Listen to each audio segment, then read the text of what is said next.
Assalamualaikum warahmatullahi wabarakatuh. Salam sejahtera untuk kita semua.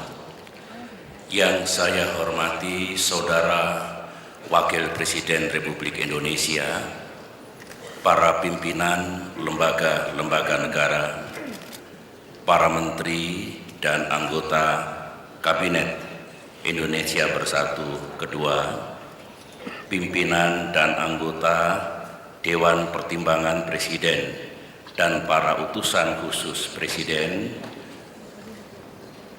unsur pimpinan Dewan Perwakilan Rakyat Republik Indonesia, para gubernur, para bupati dan para wali kota, pimpinan dan anggota Komite Ekonomi Nasional, pemimpin dan anggota Komite Inovasi Nasional, para pimpinan lembaga pemerintahan non-kementerian, para perancang pembangunan di seluruh tanah air, para pimpinan perguruan tinggi, para pimpinan lembaga-lembaga internasional mitra pembangunan Indonesia,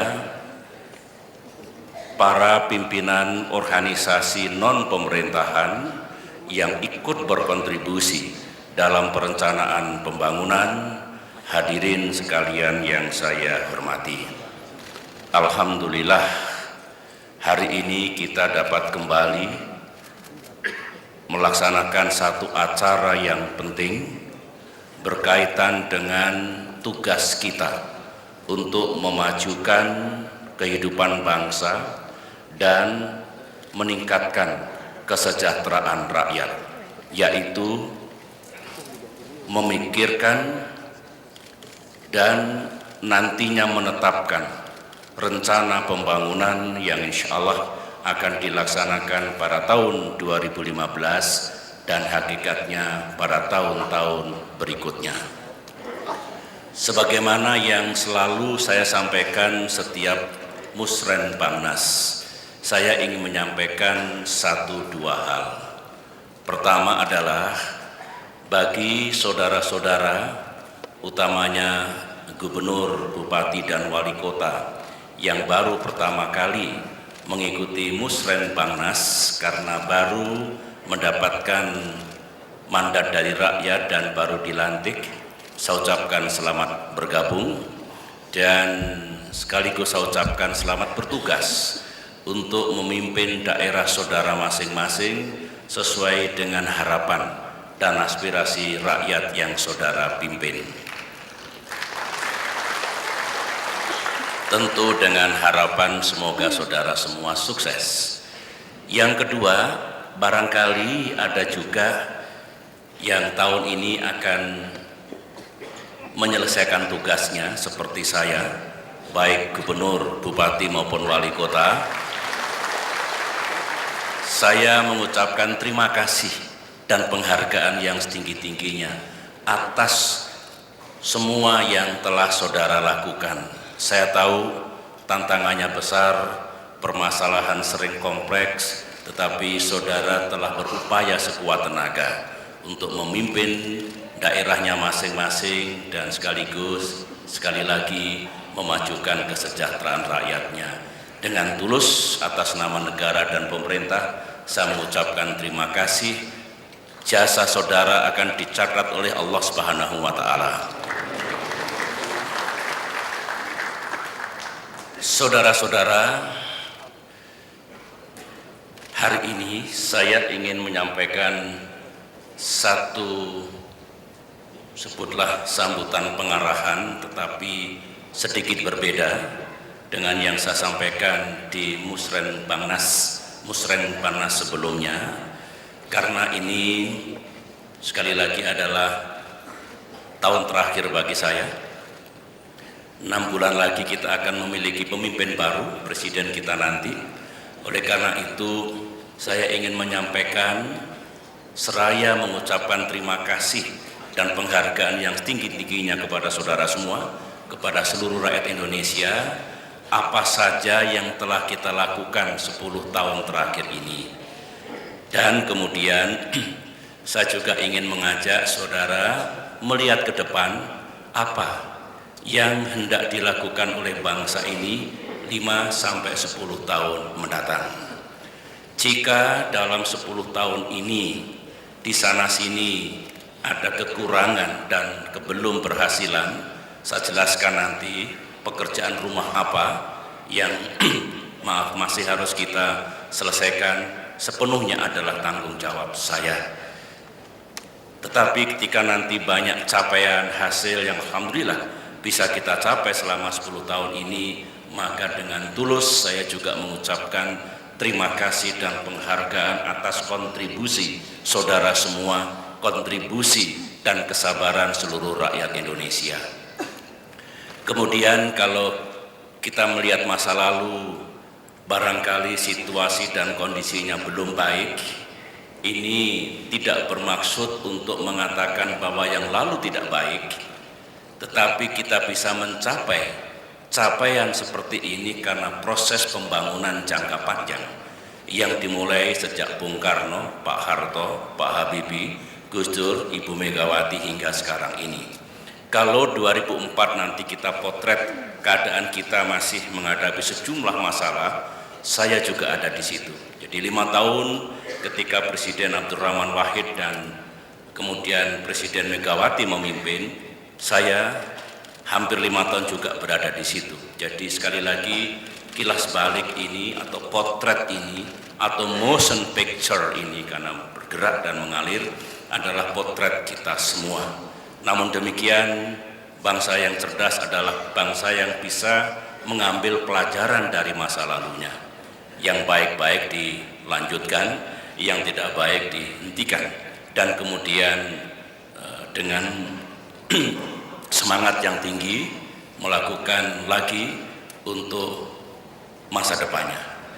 Dengan demikian saya ingin memberi judul apa yang saya sampaikan ini adalah sebagai berikut: mari percepat dan perkuat pembangunan kita. Judul ini penting, dan kita semua yang ada di ruangan ini mengemban amanah yang luar biasa untuk rakyat kita. Oleh karena itu tiada lain yang harus kita lakukan adalah di tahun-tahun mendatang mempercepat dan memperkuat pembangunan kita. Saudara-saudara, orang yang pesimis akan mudah berkata, Indonesia sulit maju. Tapi bagi yang optimis, dia dengan sepenuh hati mengatakan Indonesia bisa maju. Dan sejarah pula yang mencatat bahwa ternyata Indonesia yang kita cintai ini bisa maju. Tugas kita adalah mempercepat dan memperkuat pembangunan Indonesia ke depan. Tentu bukan hanya tahun 2015, tapi 5 tahun mendatang, 10 tahun mendatang, dan seterusnya. Karena pembangunan itu sebuah proses, never ending goals, bukan pekerjaan sekali jadi, sebuah kegiatan jangka panjang. Tentu saudara-saudara, tantangan pasti banyak, permasalahan yang kita hadapi sering kompleks, dan sumber daya kita juga terbatas. Tapi dengan kerja keras, kemajuan pasti dapat kita raih. Dari situ, marilah kita menengok keadaan Indonesia 10 tahun yang lalu, sebuah kilas balik, apa yang kita lakukan sejak itu hingga sekarang. Kemudian apa pula tantangan kita 10 terakhir ini. Saudara-saudara, mari kita lihat sejenak apa yang kita hadapi dulu pada tahun 2004. Saya hanya ingin mengambil beberapa contoh, dan untuk mempermudah pemahaman kita, saya akan sampaikan keadaan di bidang ekonomi, di bidang politik, hukum, dan keamanan, dan di bidang kesejahteraan rakyat. Keadaan ekonomi. Pertumbuhan kita waktu itu masih rendah, GDP dan income per kapita kita juga masih rendah, sektor real masih lemah, pengangguran tinggi, kita punya utang IMF sebesar 69 triliun rupiah, kekurangan infrastruktur cukup signifikan. Mengapa? Karena memang ekonomi kita waktu itu baru sembuh dari krisis, bukan karena kesalahan pemerintahan waktu itu. Krisis kita dalam dan dahsyat. Dan sebetulnya periode ini kita sudah bisa keluar dari ICU dalam proses konsolidasi perekonomian kita. Tapi itulah keadaannya. Kita masih ingat semua, angkanya juga ada, datanya juga tersedia. Dalam bidang politik, hukum, dan keamanan, alhamdulillah waktu itu politik mulai stabil, pemilu berlangsung secara damai dan demokratis. Ini tonggak pertama dari konsolidasi demokrasi kita. Konflik Aceh memang belum selesai, hubungan Republik Indonesia dengan Timor Leste belum normal, sanksi dan embargo militer masih ada, sudah berlangsung selama 12 tahun dulu.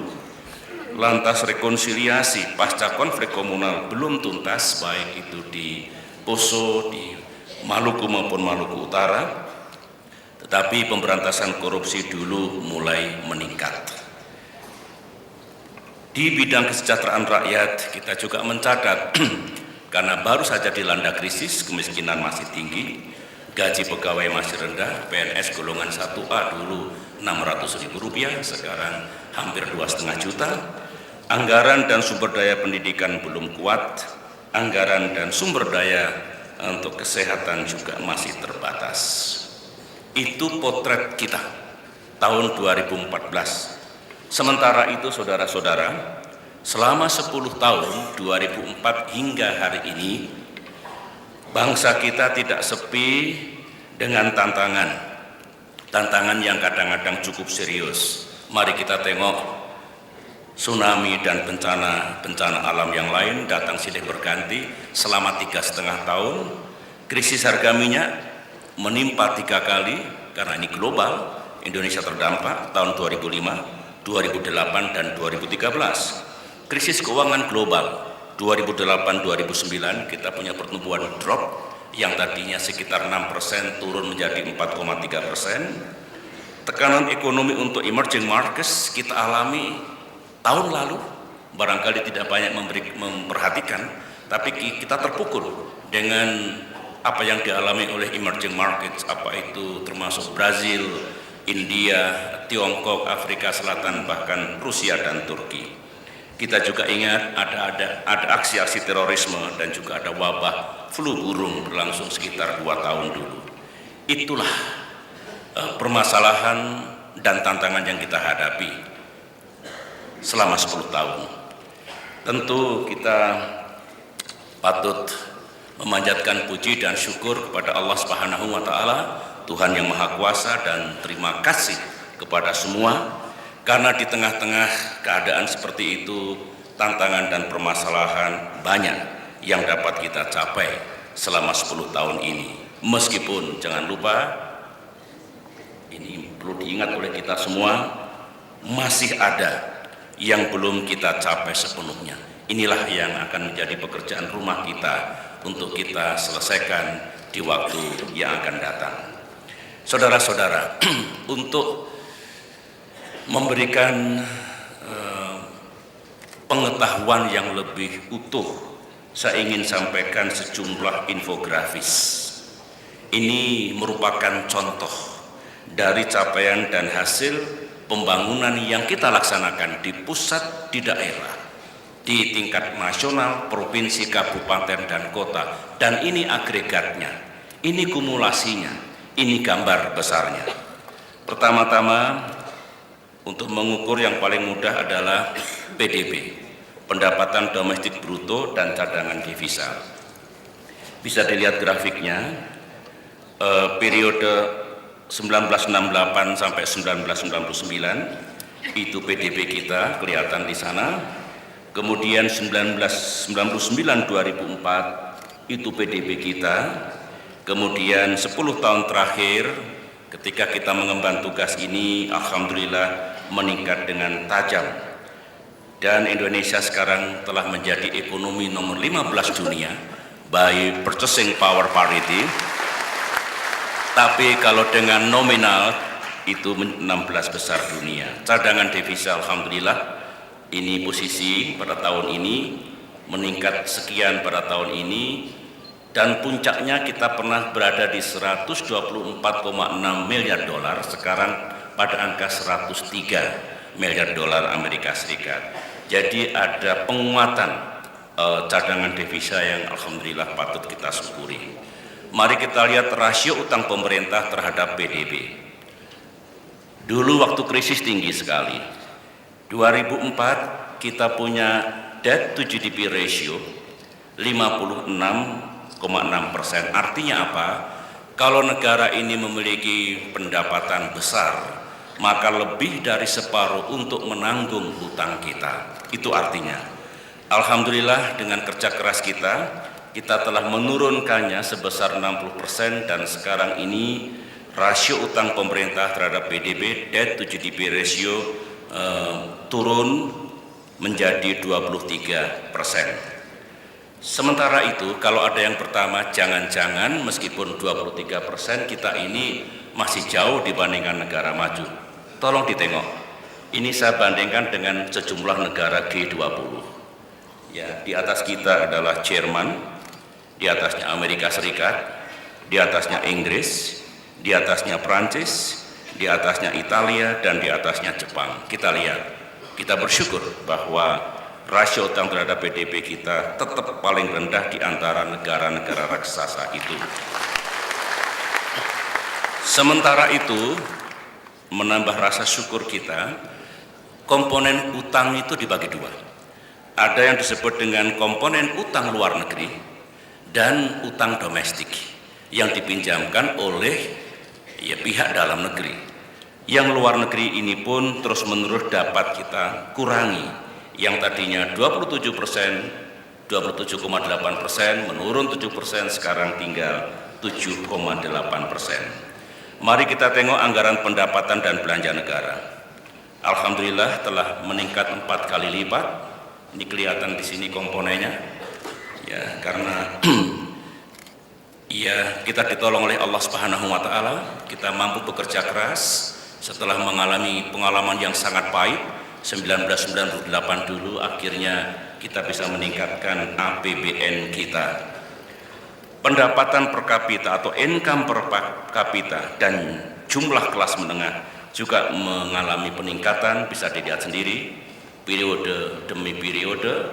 Sekarang di sini angka kita naik 4 kali lipat. Sementara kelas menengah kita yang tadinya pada angka 37% menurut Bank Dunia sekarang menjadi 56,7%. Pendapatan per kapita sejak Indonesia merdeka ini proses panjang pergulatan dari bangsa ini untuk meningkatkan pendapatan per kapita rakyatnya.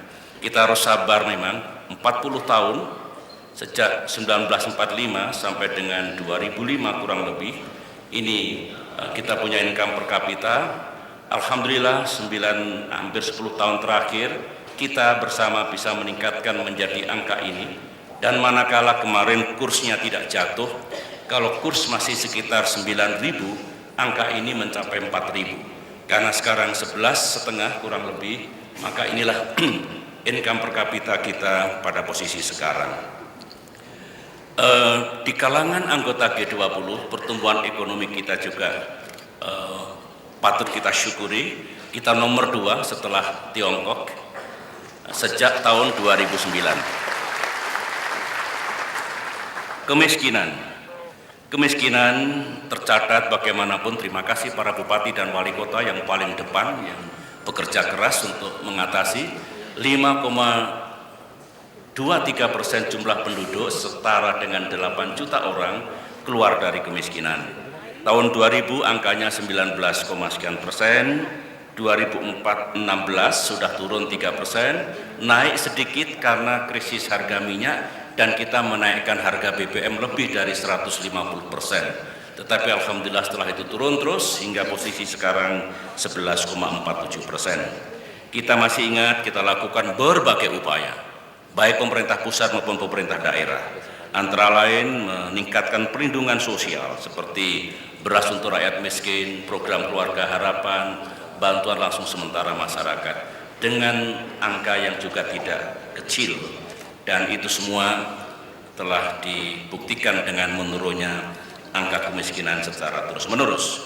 Pengangguran kita juga mengalami pengurangan, 3,6% jumlah penduduk keluar dari pengangguran terbuka, 8,1 pada tahun 2001, naik 9,9 pada tahun 2004, masih naik lagi pada tahun 2005, tapi setelah itu alhamdulillah bisa kita turunkan dan sekarang berkisar pada angka 6,3%.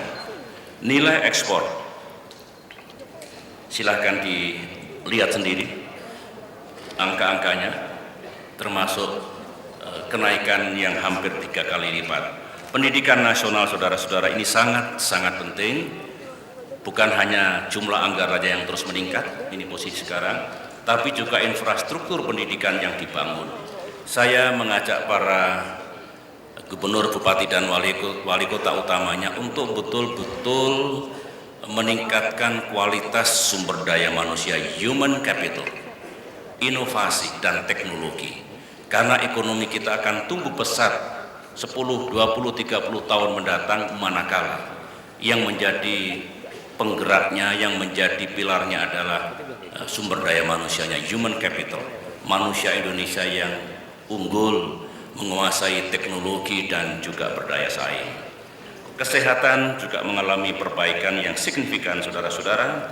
Kita lihat ini masing-masing tambahan rumah sakit, tambahan puskesmas, dan juga apotek. Meskipun kita masih harus bekerja keras untuk menambah jumlah dokter agar rasionya baik, 1 dokter untuk berapa ribu orang begitu, tetapi pertumbuhannya juga nyata dari periode ke periode. Kita sekarang punya 76.000 lebih dokter, mestinya harus kita lipat gandakan, naik 2, 3, 4 kali di tahun-tahun mendatang. Ketahanan pangan, ini ada yang keliru memahaminya seolah-olah produksi pangan kita terus menurun. Tidak. Kecuali kedelai. Kedelai memang susut dari tahun ke tahun. Masalahnya petani kita tidak banyak yang mau menanam kedelai manakala harganya tidak baik. Tetapi untuk padi, jagung, gula, dan daging terus naik. Nah, mengapa kok kita masih merasa kurang? Kadang-kadang harus impor untuk sejumlah komoditas pangan. Kebutuhan atau demand masyarakat kita juga meningkat tajam, termasuk middle class, termasuk consuming class yang itu jumlahnya besar.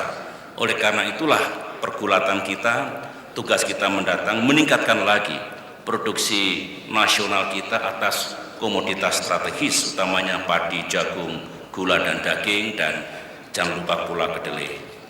Listrik, saya kira semua sepakat, ini sangat-sangat penting. Ini posisi pada periode ini posisi pada periode hingga 2004 kita punya 25.000 megawatt sejak Indonesia merdeka. Nah, dalam waktu 10 tahun angka ini akan menjadi 50 segera beberapa bulan mendatang, sehingga kita bisa naikkan 2 kali lipat. Saya tahu para gubernur, bupati, dan wali kota kalau ketemu saya, Pak Presiden, hambatannya di listrik kurang. Saya setuju, saya tahu. Oleh karena itulah meskipun sudah kita tambah seperti itu, ternyata masih juga kurang, artinya ekonomi kita tumbuh sebenarnya. MP3EI ini bukan macan kertas, ya, saudara masih ingat dulu, ini kita susun bersama-sama. Para gubernur di situ, para ekonom di situ, pimpinan BUMN di situ, pimpinan swasta di situ, para menteri di situ, kita bertemu di Cipanas, di Bogor, dan di Tampak Siring, lahirlah MP3EI. Ini rencana besar. Kalau tidak punya rencana besar, bangsa kita nggak kemana-mana. Dan alhamdulillah, kita punya sasaran sampai 2025, memerlukan biaya 4.500 triliun, tapi hingga tahun 2013 kemarin sudah bisa kita bangun 365 proyek, setara dengan 828, sekian triliun. Semua koridor bergerak. Hanya dengan ini tidak terjadi kesenjangan di seluruh Indonesia. Jangan hanya menumpuk di Jawa saja. Dan hanya dengan begini konektivitas akan makin kuat. Dan kalau kita punya konektivitas yang kuat, ketika kita sambungkan ke Asia Tenggara, Asia Timur, dan Asia Pasifik, we are at a stronger position. Itulah yang kita harapkan dengan membangun MP3E ini. Transportasi itu juga jantung konektivitas juga meningkat 8 kali lipat. Lihat saja anggarannya 8,1 triliun, kemarin 67,4 triliun. Jalan juga mengalami peningkatan. Ini posisi jalan kita pada tahun 1999, ini posisi jalan kita pada tahun 2004, ini posisi jalan kita pada tahun 2013. Tiap tahun mengalami penambahan dan 10 tahun cukup membanggakan apa yang kita lakukan. Transportasi darat, jalur kereta api telah kita tambah sepanjang 1.360 km. Unit kereta api dari 23 unit sekarang menjadi 633 unit atau meningkat 28 kali lipat. Transportasi laut, kita bisa menambah 90 unit kapal penyeberangan, 33 unit kapal perintis, kemudian kita bangun pula 191 pelabuhan strategis, 41 pelabuhan perintis, dan 347 dermaga penyeberangan. Udara sangat penting, saudara-saudara. Lihat, ini jumlah pesawat yang kita miliki pada periode ini sekian. Ini yang kita miliki, 400 unit pada periode ini, dan alhamdulillah sekarang dengan upaya kita sudah bisa meningkatkannya lagi. Dan sekarang Indonesia memiliki 1.224 unit. Kita telah bangun 61 bandara, kemudian termasuk 30 bandara di wilayah perbatasan. Perumahan rakyat, ini juga tidak boleh dilupakan, saudara-saudara. Ini juga keadilan atau justice. Tiap tahun bisa kita tambah, ini tambahan perumahan rakyat tiap-tiap periode, karena ekonomi sudah bergerak sekarang ini. APBN kita makin besar, swasta kita juga makin kuat, maka tiap tahun sekarang bisa kita bangun 60.000 lebih unit rumah layak huni. Kita hidup dalam era digital, open society, information technology ada di mana-mana di seluruh Indonesia. Corak masyarakatnya jauh berbeda dengan 10 tahun yang lalu, dengan 20 tahun yang lalu, apalagi 30-40 tahun yang lalu. Inilah masyarakat kita. 86% memiliki ponsel, ini komputer, ini akses internet. Tiap jam, tiap hari, udara kita, dunia kita dipenuhi oleh percakapan di Twitter, di Facebook, di YouTube. Mau tidak mau kita harus ada di situ, karena itulah dunia kita sekarang ini. Pariwisata, ini juga penting, saudara-saudara. Kita bekerja dengan sekuat tenaga untuk menaikkan ini sumber devisa yang luar biasa. Ini posisi 1998, kita punya 5 juta sekian wisatawan mancanegara tahun 2004, dan sekarang alhamdulillah kita sudah bisa meningkatkannya lagi menjadi 8 juta. Kerjasama internasional, saudara tahu bahwa Indonesia menganut all direction foreign policy, politik luar negeri segala arah. Kita mengenal million friends, zero enemy. Tidak perlu ada musuh seorang pun, tapi kita ingin punya jutaan kawan. Atas dasar itulah kita 10 tahun terakhir ini mengembangkan yang kita sebut dengan strategic partnership dan comprehensive partnership. Pada pemerintahan Ibu Megawati, saya juga ada di situ dulu, kita membangun strategic partnership dengan 2 negara, yaitu dengan Vietnam dan dengan Rusia. Kemudian 10 tahun terakhir kita tambahkan lagi 16 kemitraan strategis dan kemitraan komprehensif. Hampir semua superpower dan major power sekarang menjadi mitra kita. Ini penting karena Indonesia anggota G20, Indonesia anggota APEC, anggota East Asia Summit, dan kita ingin menjadi regional power dan global player. Alhamdulillah dengan kemitraan seperti ini, standing kita makin mengemuka di tingkat internasional. Saudara-saudara, pertahanan negara penting. TNI terus kita bangun. Ini jumlah personel militer pada tahun 2004 bisa kita naikkan sekarang menjadi 415.000. Peningkatan anggarannya juga spektakuler. Di sini masih lambat dulu karena GDP kita dan APBN kita belum tinggi, tapi karena 5 tahun terakhir tinggi, kita roketkan hingga mencapai 84,4 triliun. Ini adalah alutsista darat, laut, udara yang kita hadirkan, baik yang kita adakan dari luar negeri maupun yang dari dalam negeri. Ini juga membanggakan. Kita boleh bangga, industri pertahanan kita makin maju, makin berkembang, dan bisa bersaing dengan negara lain. Kita bisa membuat helikopter, kita bisa buat pesawat angkut, rudal pertahanan, kemudian di sini ada kendaraan tempur taktis, ada panser berlapis baja, dan kemudian ada kapal cepat rudal. Ini produksi dalam negeri.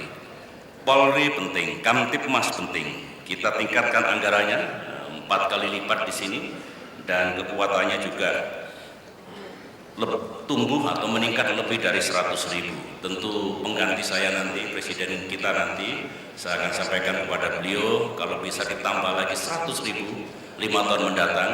Dengan demikian rasionya akan kena. Satu polisi menangani 400 orang. Kalau ada apa-apa cepat mengatasinya, melawan penjahat, melindungi penduduk, dan mengatasi gangguan keamanan. Sehingga tidak ada lagi istilah pembiaran yang dilakukan oleh Polri ataupun negara. Kita juga aktif sesuai dengan amanah konstitusi pembukaan Undang-Undang Dasar 1945 bahwa kita harus ikut melaksanakan ketertiban dunia. Saya kira semua tahu. Oleh karena itulah kita tingkatkan pengiriman pasukan di banyak negara selama 10 tahun terakhir ini sebagai bagian dari peacekeeping mission, peacekeeping operation di bawah Perserikatan Bangsa-Bangsa.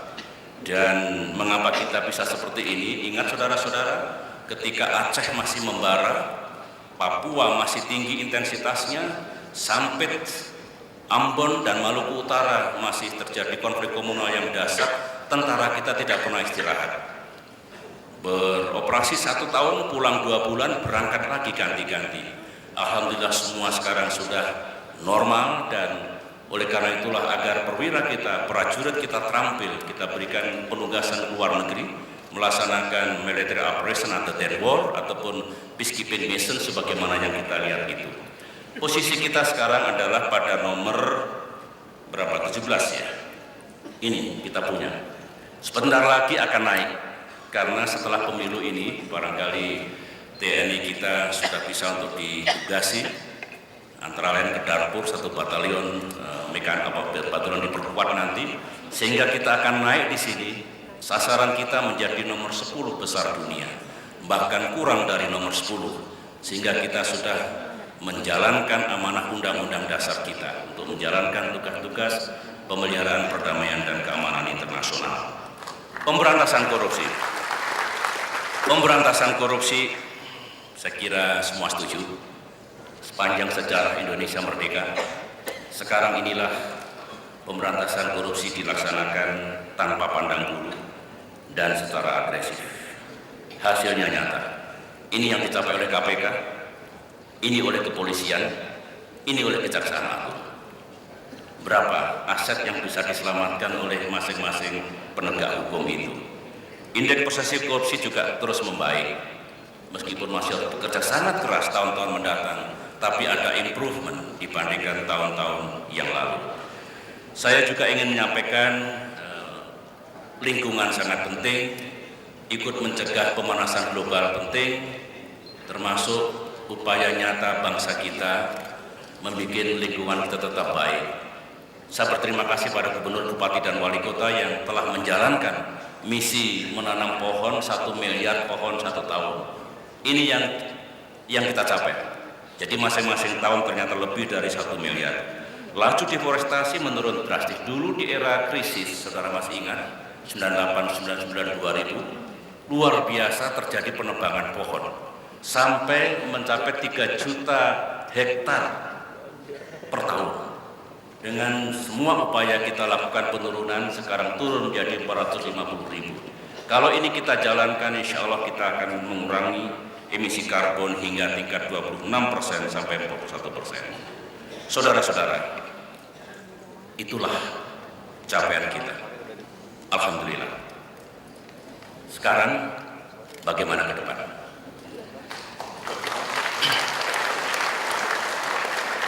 Indonesia 5-10 tahun mendatang, dalam pikiran kami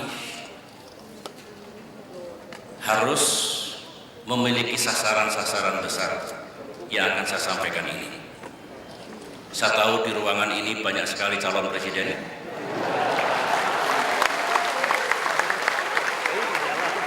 Untuk amannya 50% presiden kita nanti berasal dari ruangan ini. Tetapi 50% bisa berasal dari yang di luar ruangan ini. Itu yang paling aman itu.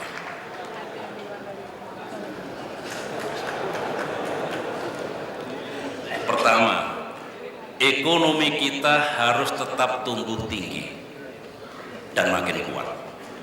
Kita bersepakat untuk menjadi emerging economy. Tidak akan lama lagi, 5 tahun lagi, paling lama 10 tahun lagi. Kalau negara ini dikelola dengan benar, pemerintah dijalankan dengan benar pula, 5-10 tahun lagi kita akan menjadi emerging economy yang kuat. Yang kedua, kesejahteraan rakyat terus meningkat, harus terus kita tingkatkan, ditandai dengan indeks pembangunan manusia, Human Development Index yang makin tinggi. Hukum ditegakkan, pemberantasan korupsi tanpa pandang bulu terus dilakukan.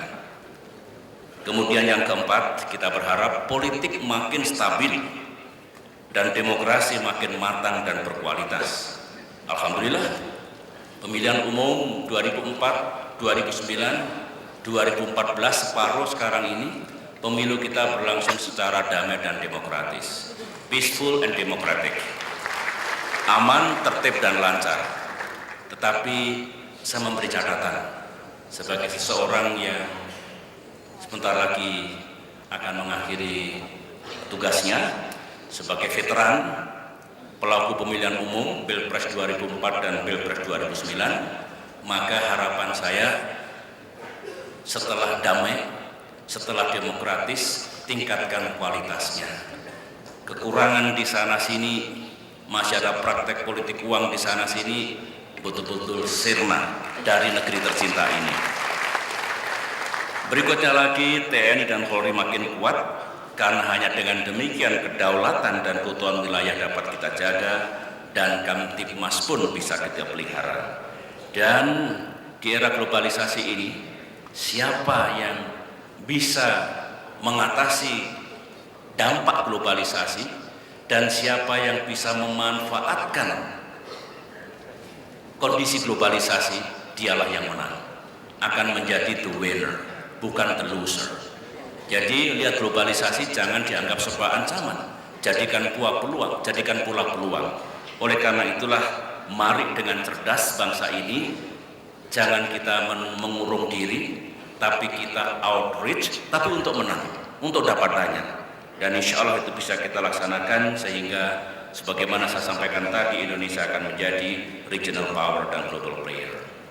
Saudara-saudara, itu good news-nya, itu hal-hal yang patut kita syukuri. Tetapi kita sadar, saudara-saudara, masih banyak pekerjaan rumah kita. Ini tantangan kita. Pekerjaan rumah itu antara lain, meskipun sudah dilakukan pemberantasan korupsi secara agresif tanpa pandang bulu, kasus-kasus korupsi masih terjadi. Ini merupakan pekerjaan rumah yang utama untuk tahun-tahun mendatang. Demikian juga good governance dan reformasi birokrasi, menurut saya masih harus terus kita lanjutkan dan tingkatkan. Pembangunan infrastruktur kita laksanakan besar-besaran, tapi kita sadar masih tetap kurang, terutama listrik. Pengelolaan fiskal, jangan dikira perekonomian global itu manis-manis saja begitu. Sangat fluktuatif. Setiap saat bisa muncul gejolak, shocks, dan krisis. Oleh karena itulah pemerintahan wajib mengelola fiskalnya anggarannya dengan sebaik-baiknya. Sekarang ada OJK, Bank Indonesia, Kementerian Keuangan dan LPS. Itu harus bekerja penuh menghadapi gejolak apapun. Tiap jam bisa ada masalah baru. Kalau saudara rajin mengikuti televisi internasional, saya mengikuti terutama tengah malam jam 10, 11, 12, karena dunia sedang maksud saya, kita bisa mengutuk what's going on, apa yang terjadi pada tingkat dunia. Contohnya sekarang Federal Reserve di Amerika Serikat akan mengeluarkan policy dalam waktu dekat yang itu akan berpengaruh kepada semua negara, apalagi emerging markets. Oleh karena itu 24 jam kita berjaga-jaga. Ada apa nanti dengan policy itu? Apa dampaknya pada saham kita? Dampaknya pada nilai tukar kita? Dampaknya pada cadangan kita? Dampaknya pada kepercayaan pasar? Dampaknya pada current account? Dan sebagainya. Oleh karena itu, pengelolaan fiskal ini harus dilaksanakan sebaik-baiknya. Kemiskinan sudah menurun, tapi harus lebih kita turunkan lagi. Meskipun tadi dikatakan 11% dari 250 juta itu masih banyak. Tidak baik kalau tidak dengan segala upaya terus kita turunkan. Konflik komunal meskipun tidak seperti dulu 98, 99, 2000, 2001, 2002, tetapi sekali-sekali masih terjadi. Mari kita cegah. Semua bertanggung jawab. Lantas demokrasi dan pemilu yang makin berkualitas sudah saya sampaikan tadi. Ini juga tantangan besar. Saya sudah menyampaikan apa yang sudah kita capai. Saya juga menjelaskan apa permasalahan dan tantangan kita. Maka 5-10 tahun mendatang, mari kita siapkan rencana dan program pembangunan yang tepat, dan mari kita jalankan dengan sungguh-sungguh. Dengan catatan kita mesti belajar dari pengalaman 10 tahun terakhir. Kita juga harus mempertimbangkan perkembangan lingkungan strategis. Jangan diabaikan. Misalnya, akhir tahun depan ASEAN akan menjadi masyarakat ekonomi ASEAN, ASEAN Economic Community. Itu memberikan dampak yang besar bagi ekonomi semua negara ASEAN. Dengan kita memahami tren yang sedang berjalan serta implikasinya pada perekonomian kita, bangsa ini bisa mempersiapkan lebih baik. Kemudian yang tidak kalah pentingnya, kita harus berani menetapkan sasaran-sasaran besar. Lebih bagus ada yang tidak bisa kita capai daripada sasaran kita terlalu kecil. Kalau toh mencapai, ya tidak banyak mengubah masa depan Indonesia. Sekali lagi seperti MP3EI contohnya, komitmen kita untuk menjadi ekonomi nomor 10 besar dunia itu adalah sasaran-sasaran besar, dan kita harus berani menetapkan, tetapi konsekuensinya harus sungguh bekerja keras untuk mencapainya. Kalau itu kita lakukan, saudara-saudara, maka Indonesia akan makin maju, makin aman, makin adil, makin demokratis, dan makin sejahtera. Dan izinkan saya menyampaikan atas dasar pengalaman selama ini, dengan persatuan dan kerja keras dan dengan pertolongan Tuhan, insya Allah Indonesia akan maju lebih pesat lagi. Sebelum saya akhiri, saudara-saudara, ini adalah musren Bangnas terakhir yang saya hadiri. Saya dengan Pak Budiono sebentar lagi akan selesai mengemban tugas. Oleh karena itu, saya ini sedang batuk sebetulnya. Saya minum sebentar, minta maaf.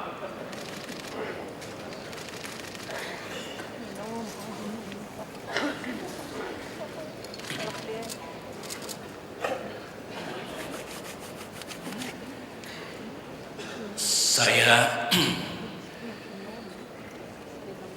hampir 10 tahun memimpin Indonesia, menjalankan pemerintahan di mana saudara-saudara bersama saya. Selama saya mengemban tugas, jika ada hal-hal yang tidak berkenan bagi saudara, meskipun bagi saya tidak ada yang pribadi, saya menjalankan tugas dengan kepemimpinan dan manajemen yang saya pilih itu adalah tugas negara. Semuanya untuk rakyat kita. Namun demikian, saya mohon maaf yang sebesar-besarnya.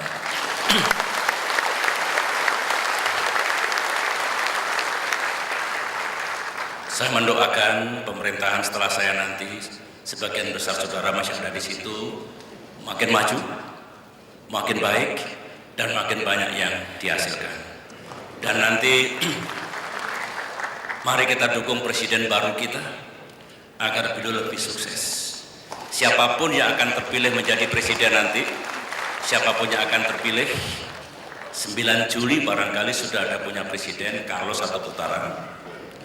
Kalau 2 putaran biasanya awal Oktober kita sudah punya presiden baru. Saya akan sampaikan pada beliau apa yang sudah kita capai 10 tahun ini dan apa yang belum kita capai. Dan saya serahkan barangkali hasil Musrenbangnas ini, RAPBN tahun 2015, RKP 2015, mungkin beliau akan lihat di sana sini, mungkin fiskalnya, mungkin desentralisasi fiskalnya, mungkin asumsinya. Kalau ingin diubah atau disesuaikan, kita persilahkan. Jadi mari kita permudah presiden dan pemerintahan yang akan datang. Mari kita dukung dengan sebaik-baiknya untuk kepentingan bangsa kita. Terima kasih, sampaikan salam saya kepada jajaran pemerintahan dan keluarga semuanya di seluruh tanah air. Dengan itu semua, saya lupa hampir harus membuka acara ini. Dengan pesan dan harapan itu semua, maka dengan terlebih dahulu memohon ridha Allah Subhanahu wa taala. Bismillahirrahmanirrahim. Musrenbangnas tahun 2014 dengan resmi saya nyatakan dibuka. Sekian. Assalamualaikum warahmatullahi wabarakatuh.